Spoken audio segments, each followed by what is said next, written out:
Cerita kali ini yang berjudul Misteri Pesugihan Pos Rumah Makan. Pada tahun 1987 tinggallah satu keluarga kecil yang bernama Pak Darto dan Bu Marni. Beliau sehari-harinya hanya jualan warung nasi yang sebelum semewah sekarang. Atapnya pun pakai alang-alang dan suasana di pedesaan yang sangat adem.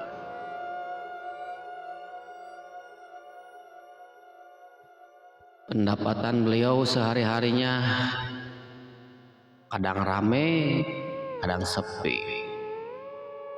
Namanya juga usaha. Dan terus melanjutkan kehidupan yang berada di desa tersebut. Bu Marni, Pak Darto pun langsung mencurhatkan kepada Bu Marni ketika lagi sepi pengunjung ke warung beliau. Bu, kalau kayak gini terus warung kita bisa bangkrut toh Bu. Enggih Pak, untuk modal pun sangat susah untuk kembali, apalagi lebihnya Pak. Iya Bu, harus kemana kita ini, harus gimana lagi? Sedangkan yang warung sebelah sangat ramai, padahal masakannya pun sama. Mungkin kenyamanan pun sama. Yang Bapak herankan, pengunjungnya itu nggak berhenti ke warung dia Bu. Iya Pak, yang sabar. Setiap hari Pak Darto dan Bu Marni pun seakan putus asa dengan beliau berjualan. Dan ketika secara tiba-tiba pada hari itu sangatlah sepi dari pengunjung, tidak ada satupun pengunjung yang datang ke warung dia. Pada pukul 6 malam adalah teman lama beliau yang bernama Pak Ardi mampir ke warung beliau. Pak Ardi, kemana aja nih Pak? Ada aja toh. Cirene kamu sukses itu di Jakarta sana? Enggak, biasa aja. Kok warung kamu sangat sepi toh? Nggih Pak Ardi, beripun apaan to ya rahasianya biar saya sukses seperti Bapak? Karena sehari-hari pun untuk modal kembali pun sangatlah susah Pak. Harus gimana aku ini? Ada, kalau benar-benar kamu berani dan sudah nekat, aku kasih rahasianya. Yang benar, iya. Kalau kamu berminat, datang kamu ke rumah saya. Ditunggu ntar malam. Karena aku kasihan aja melihat kamu toh. Saya perhatikan dari kemarin warung kamu sangat sepi, nggak ada pengunjung satupun. Nggih Pak Kardi, betul sekali. Ya udah besok malam, ntar malam aku ke rumah deh. Sambil ngopi. Ya udah, aku tunggu. Singkat cerita, Pak Kardi pun lalu membicarakan kepada sang istrinya Bu Marni, yang seakan Pak Kardi akan mengasih tahu rahasia kesuksesan dia yang berada di Jakarta.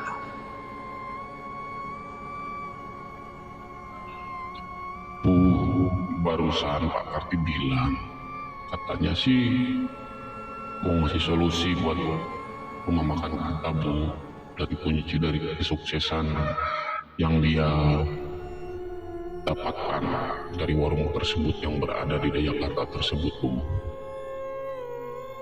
Ya katanya sih kalau kamu sanggup dan siap, aku kasih tahu. Katanya sih bilang gitu Bu.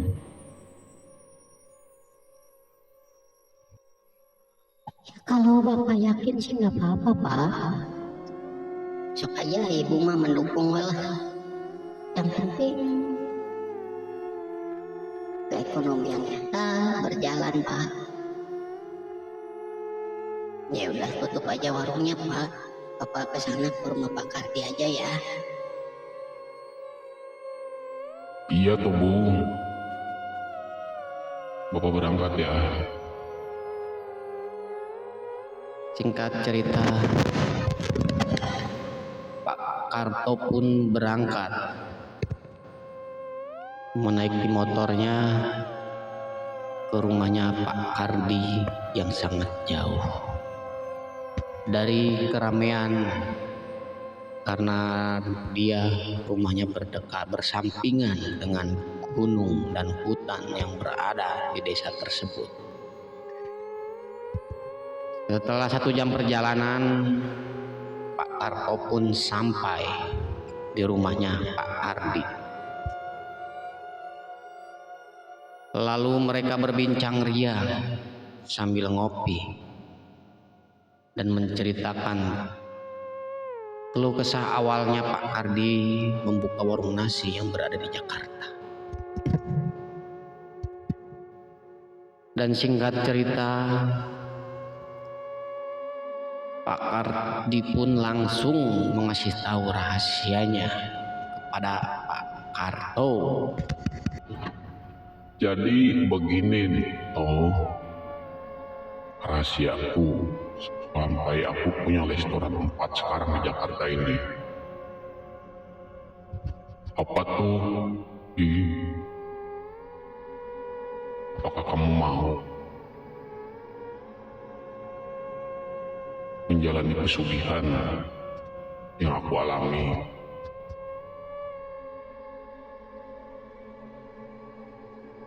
Pak Karto pun terhentak kaget mendengar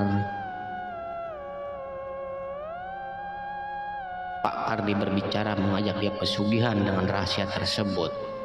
Dan tetapi berhubung sudah gelap mata Pak Karto yang dilanda kesusahan, Pak Karto pun langsung bergegas dan menyanggupi apa yang dikatakan Pak Kardi. Kalau kamu sanggup dan siap, apapun resikonya kamu harus tanggung sendiri toh. Baiklah Pak, kalau misalnya itu jalannya mungkin jalannya aku siap Pak. Yang daripada aku dilanda kemiskinan terus menerus, lebih baik aku melaksanakan tersebut kayak Pak Kardi. Caranya harus gimana kita Pak? Besok kamu ikut saya ke lereng gunung yang ada di daerah Jawa tersebut, dan nanti di situ kita temui kuncinya yang berada di sana. Baiklah, kalau misalnya seperti itu. Singkat cerita, Pak Karto pun langsung berpamitan kepada Pak Kardi, dan rencananya besok pagi beliau akan berjalan menuju gunung tersebut yang dibilang Pak Ardi kepada Pak Karto. Dan Pak Karto pun langsung berpamitan bilang kepada sang istri, dan istrinya pun mendukung apa kata Pak Karto. Singkat cerita, sang fajar pun mulai terbit dan suara burung pun mulai berkicau di pagi hari. Pak Karto pun langsung berjalan kembali ke rumah Pak Ardi yang sudah janjian. Dan perjalanan pun baru mereka jalani sekitar 3 jam yang lalu.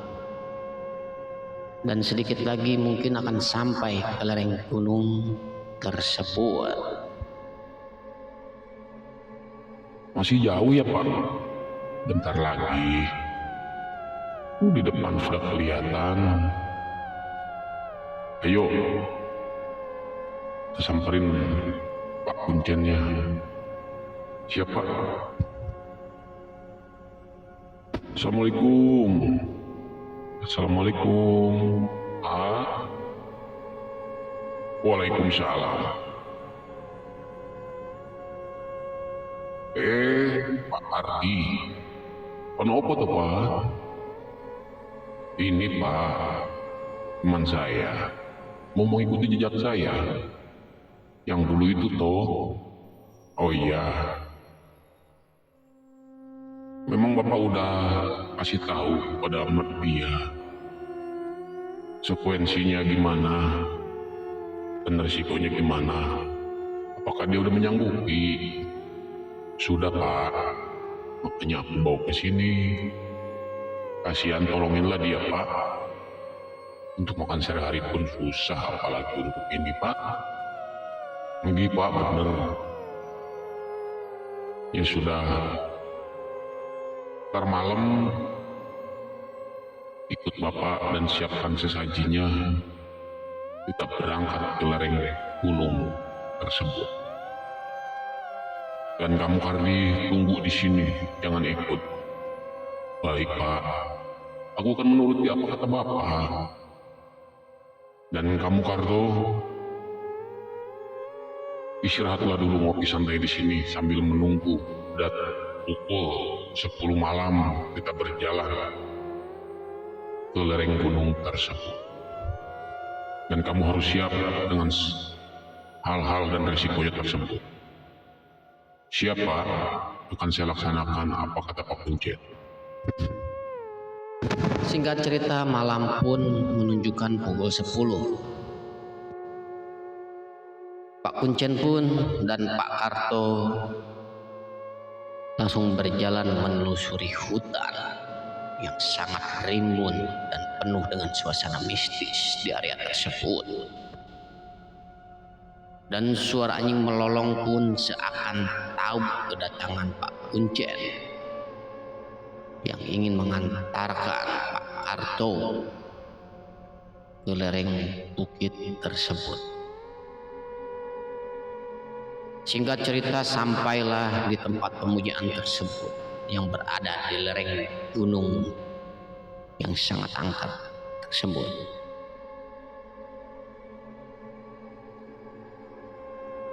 Nah sekarang kamu toh sudah sampai di sini. Apakah yang kamu rasakan? Ya sangat merinding sih Pak. Tapi apalah daya, demi kekayaan aku siap melaksanakan apapun Pak. Betul toh? Nggih Pak. Ya sudah. Sekarang kita itukan sesaji-sajinya, kita suguhkan, kita panggil para demit yang ada di sini, penunggu di sini. Nanti kamu bertapak di sini sampai jam 3 pagi. Bapak menunggu dari kejauhan. Ya toh? Nggih Pak. Apapun yang diminta oleh penghuni di sini, kamu harus menyanggupinya toh. Siap, Pak. Kalau itu permintaan dari penghuni sini, siap. Singkat cerita, Pak Kuncen pun langsung merapalkan mantra-mantra yang berada. Dan lalu suasana berganti semakin mencekam di daerah lereng gunung tersebut. Berubah menjadi misteri mistis. Angin pun langsung bergemuruh. Dan pohon-pohonan pun seakan bergoyang, tetapi yang dianehkan hanyalah di tempat tersebut ada angin yang di sebelah tidak ada. Lalu Pak Kuncen berkata kepada Mas Karto kembali, Sekarang kita sudah disambut dengan penghuni yang berada di sini. Toh, kamu siap-siap untuk bertapa di sini. Bapak pamit dulu ya. Siapa? Silakan kamu bersemedi di batu itu. Siapa? singkat cerita, tak selang berapa lama kemudian, Pak Kuncen pun langsung meninggalkan Mas Karto. Dan suasana hutan tersebut semakin mencekam. Suara-suara mulai terdengar oleh Pak Karto.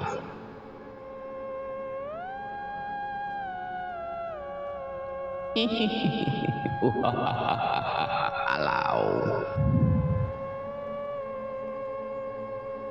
Pak Karto pun seentak terkaget mendengar suara-suara tersebut, tetapi tidak dihiraukan oleh Pak Karto tersebut karena pikirannya sudah ingin benar-benar kaya dan kaya. Tak selang berapa lama kemudian pukul 01 menunjukkan 1 pagi. Dan siluman tersebut pun datang menghampiri Pak Karto.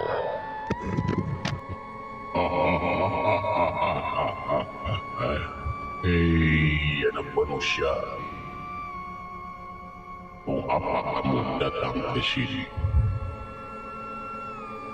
Bangunlah dari semedimu. Pak Karto pun bergemetar hebat ketika sosok tersebut datang, karena sosoknya pun berbulu di seluruh badannya dan mukanya pun sangat jebak dan matanya pun merah bercaling dan rambutnya panjang. Yang dilihat oleh Pak Karto hanyalah setengah badan dan tidak berani menatap mukanya. Pak Karto pun walaupun gugup menyauti dari panggilan makhluk tersebut. Saya mau pesugihan, Pak. Mbak, apakah kamu tahu resikonya? Hei anak manusia, saya udah sanggup apapun yang Mbak minta. Bagus.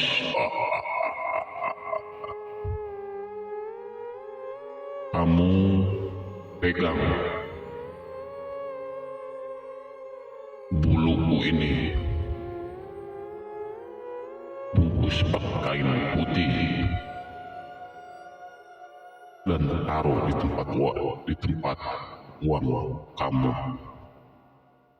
Dan setiap setahun sekali kamu harus mengikhlaskan anak buah atau pegawai kamu untuk persembahanku. Maksudnya gimana, Mbak? Nanti dia selalu tidak sabarkan diri meninggal di warung atau kasih dia fasilitas, dan nanti aku akan datang mengambil tumbalku sendiri. Dan kamu harus menanggung semua resikonya. Bila mana kamu ingkar, tanggung resikonya. Hei anak manusia, siapa? Wah, aku akan menanggung semua risikonya asalkan saya kaya raya. Baiklah, sekarang kamu pulang.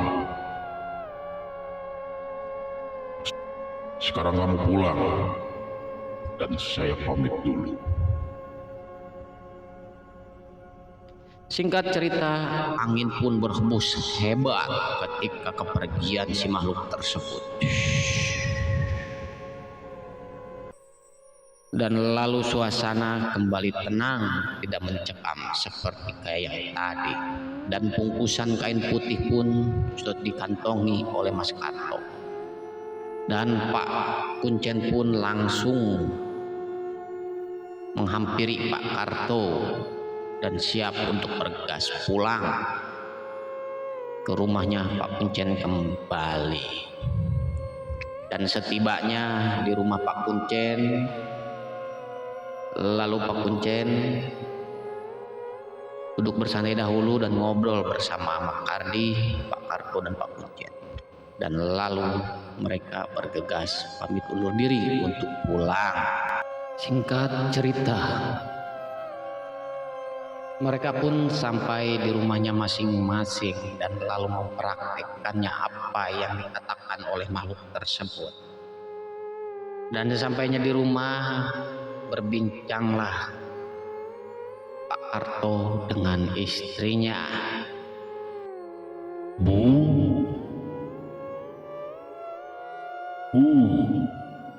Bu, Iya Pak. Bapak udah pulang? Iya Pak. Gimana Pak? Hasilnya? Alhamdulillah Bu, kita berhasil dan harus mempraktekkan apa yang dikatakan makhluk tersebut. Konsekuensinya nanti buat tumbalnya itu karyawan kita Bu, kalau sudah besar. Ilmu apapun yang menyanggupinya Bu, daripada harus ekonomi kayak gini. Oh gitu Pak. Oke Bu. Bu. Ya udah, Bapak praktekkan dulu ya Bu. Sekarang Bapak istirahat dulu dan nanti sore kita praktekkan. Singkat cerita, Pak Kardi pun buka warungnya seperti biasa pukul 3 sore nyampe malam. Dan bungkusan yang dibungkus kain putih tersebut pun lalu ditaruh di tempat uangnya tersebut. Dan benar, tidak selang lama kemudian, baru setengah jam, pelanggan-pelanggan mulai berdatangan banyak membeli di warung Pak Karto tersebut. Seolah-olah kayak mau ngambil BRT, ngantri sampai ke jalan-jalan. Dari luar kota pun datang dan makan di warung tersebut. Dan selang beberapa bulan kemudian, Mas Karto pun menjadi kaya raya dan nomor 1 di kampung tersebut, dan sudah kebeli, dan warungnya pun sekarang dibangun menjadi mewah. Dia sudah kebeli mobil, motor, dan yang lainnya. Singkat cerita, waktu untuk mengasihkan tumbal pun sudah datang. Dan karyawan pun ada 3 yang dia fasilitasi untuk dijadikan tumbal. Pukul 12 malam, ada 1 karyawan yang sakit mendadak dan kejang-kejang dan lalu meninggal di tempat tersebut.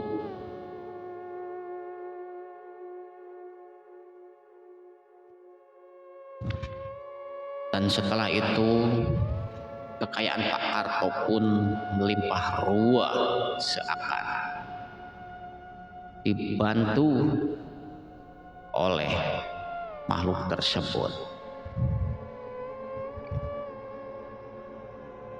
Wih, mantap ya Pak, sekarang kehidupan kita sudah melimpah ruah dengan kekayaan.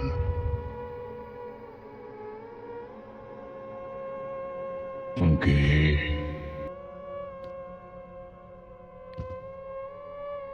Dan tak selang lama kemudian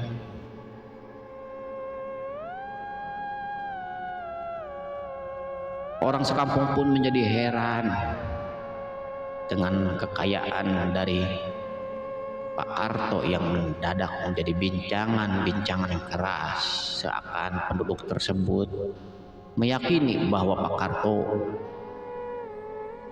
menjalani hubungan dengan makhluk halus karena dia kaya mendadak. Dan ketika berselang beberapa tahun kemudian, waktu membutuhkan tumbal pun sudah datang. Dan tetapi sudah kehabisan, karena stok dan tidak mau ada yang mau bekerja di warung nasi Pak Karto tersebut, karena seakan ngeri, karena setiap tahunnya pasti karyawannya pasti ada yang meninggal. Dan Pak Karto pun lalu bergelisah, seakan takut ditagih oleh si makhluk tersebut.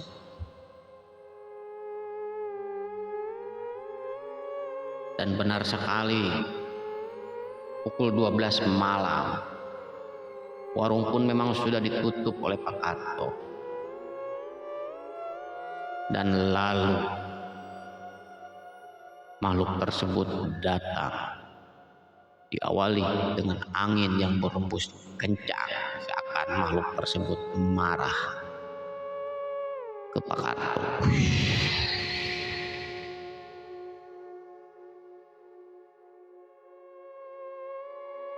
Maaf Bah, untuk kebijaksanaannya Bah, karena kita belum dapat untuk menumbangkan persembahan buat Mbah. Hei, tidak bisa anak muda. Kamu mau harta tapi kamu tidak mau berusaha. Dan sekarang ingat perjanjian kita pada waktu dahulu. Ya Bah, saya ingat. Tapi tolong saya Bah. Tidak bisa anak muda. Singkat cerita, Teteda menawar tidak bisa menawar dengan makhluk tersebut. Lalu Pak Karto pun diambil nyawanya oleh makhluk tersebut. Dan Bu Siti pun sama, meninggal di tempat. Dan warungnya pun terbakar dengan sendirinya. Dan jasa-jasanya pun sama terbakar, seolah tidak tersisa puingnya pun. Karena pesugihan ini sangatlah ganas. Kalau tidak kita mencukupi apa yang diminta oleh makhluk tersebut. Begitulah akhir dari cerita pesugihan bos warung rumah makan ini. Semoga kalian suka dan terhibur oleh konten-konten yang kami suguhkan untuk Anda.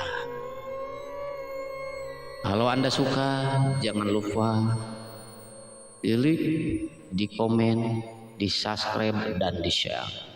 Biar kami semangat bikin kontennya. Dan tunggu konten-konten misteri lainnya hanya ada di Pat Sekawan channel. Assalamualaikum warahmatullahi wabarakatuh.